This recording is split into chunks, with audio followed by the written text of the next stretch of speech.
একটু আগেই শুরু হওয়া বৃষ্টি এবং জাতীয় ঈদগাহের যে নামাজের ব্যাপারে গতকালকের ব্রিফিং করা হয়েছিল, সেই বিষয়টি জানানো হয়েছিল। বৃষ্টির পরিমাণ যদি বেশি হয় এবং বিকল্প ব্যবস্থা হিসেবে জাতীয় ঈদগাহে নামাজের ব্যবস্থা রয়েছে এবং ঈদের নামাজ শুরু হওয়ার কথা রয়েছে সকাল 8:30টায়। আবহাওয়া অনুকূল থাকলে সকাল 8:30টায় ঈদের নামাজ শুরু হবে এবং এই ঈদের নামাজ শুরু হওয়ার প্রেক্ষিতে নির্ভর করছে আসলে বৃষ্টি আগামীকালকে কি পরিমাণ হবে কি না সেই বিষয়টি নিয়ে।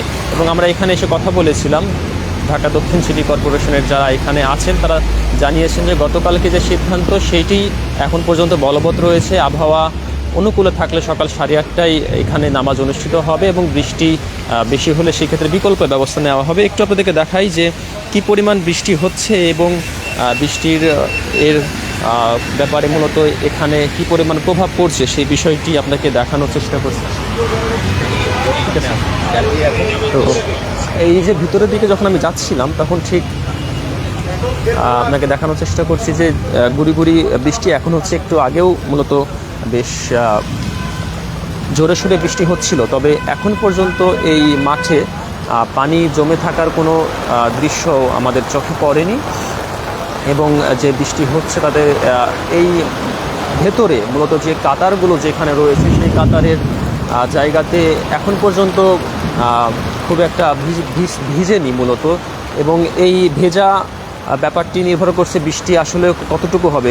কোনো জায়গায় দেখা যাচ্ছে যে বিশেষ করে যেগুলো একদমই নিচু হয়ে রয়েছে সেখানে মূলত বৃষ্টি পড়তে শুরু করেছে। এখন এই মুহূর্তে যদি দেখায় তাহলে দেখতে পারবেন যে বৃষ্টি এখানে পড়া শুরু করেছে এবং বৃষ্টির পানি অলরেডি এদিক দিয়ে চুয়ে পড়ছে।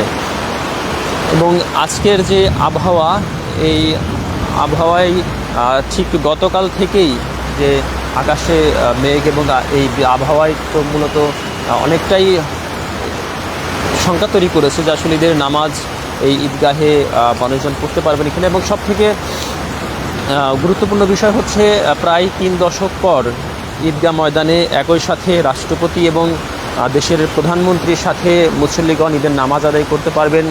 এই বিষয়টি যেমন গুরুত্বপূর্ণ তেমনি এই পুরো 1 মাস ধরে বিশাল আয়োজনের যে ঈদগাহ মাঠ প্রস্তুত হচ্ছে রাজধানীতে, এই ঈদগাহ মাঠ প্রস্তুতে কোটি টাকার উপরে খরচ করে এই ঈদগাহ মাঠ প্রস্তুত হয়েছে এবং নান্দনিক ডিজাইনের এই ঈদগাহ মাঠ প্রস্তুত রয়েছে।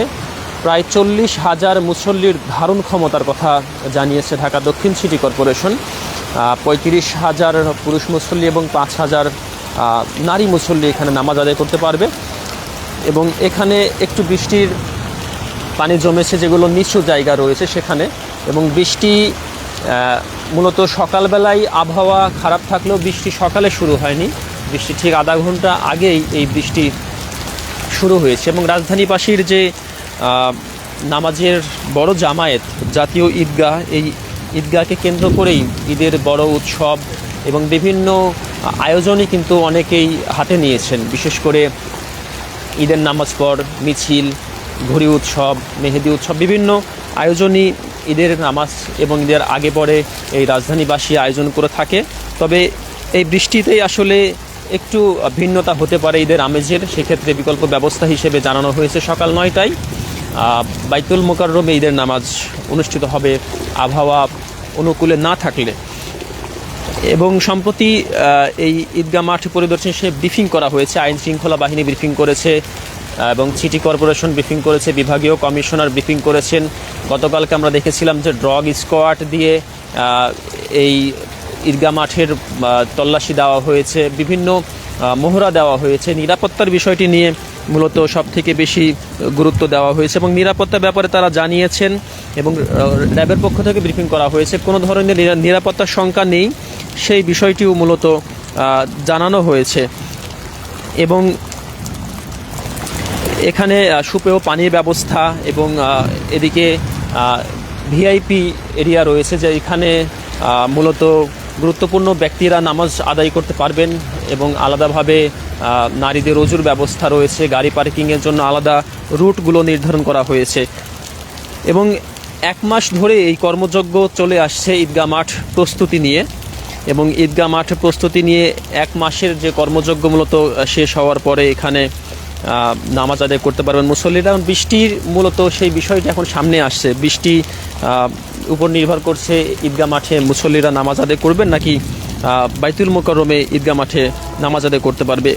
আমি একটু জানিয়ে রাখি দর্শকদের, এখানে 400 বর্গমিটারের প্যান্ডেলের মধ্যে নামাজের জায়গায় কাতার রয়েছে সর্বমোট 121টি কাতার, যার মধ্যে 65টি বড় আকারের কাতার এবং 50টি রয়েছে ছোট আকারের কাতার রয়েছে এখানে। এবং কাতারগুলো প্রস্তুত, কার্যক্রম প্রায় শেষ, সম্পূর্ণ দেখা যাচ্ছে। ত্রিপল বেছানো হয়েছে, শুধুমাত্র আগামীকালকেই যে দৃশ্যমান কাতার, যেগুলো সারিবদ্ধ কাতার, সেগুলো এখনও দেওয়া হয়নি। শুধু ত্রিপল বিছিয়ে পুরো মাঠ প্রস্তুত রাখা হয়েছে এদের নামাজের জন্য। এখানে মোট যদি বলা যায় যে এখানে প্রায় 43,000-এরও বেশি বাঁশ ব্যবহার করা হয়েছে। দেখতে পাচ্ছেন যে সাদা কাপড় দিয়ে যে মোড়ানো অসংখ্য বাঁশ, যেগুলো দিয়ে ত্রিপল টাঙানো, খুঁটি, এগুলোর কাজ হয়েছে। এবং এখানে প্যান্ডেলের উপরে 1900টি উন্নত মানের ত্রিপল বেছানো হয়েছে। এবং যে ত্রিপলের ফলে মূলত সামান্য বৃষ্টিতে ভেতরে দেখা যাচ্ছে যে বৃষ্টির কোনো প্রভাব পড়েনি। এবং আমি একটু দেখাতে চাই আপনাদেরকে ভেতরের এই দৃশ্যটি। ভেতরে যে ত্রিপল যেখানে রয়েছে সেখানে শুকনা রয়েছে এবং নিচু কিছু জায়গাতে দেখা যাচ্ছে যে বৃষ্টির পানি কিছুটা জমেছে। তো এই ছিল জাতীয় ঈদগাহ থেকে। এবং সর্বশেষ জানিয়ে রাখি যে সকাল 8:30টায় ঈদের নামাজ অনুষ্ঠিত হতে যাচ্ছে জাতীয় ঈদগাহে। আবহাওয়া অনুকূল থাকলে সেটি সকাল 9টায় অনুষ্ঠিত হবে জাতীয় মসজিদ বাইতুল মোকাররমে।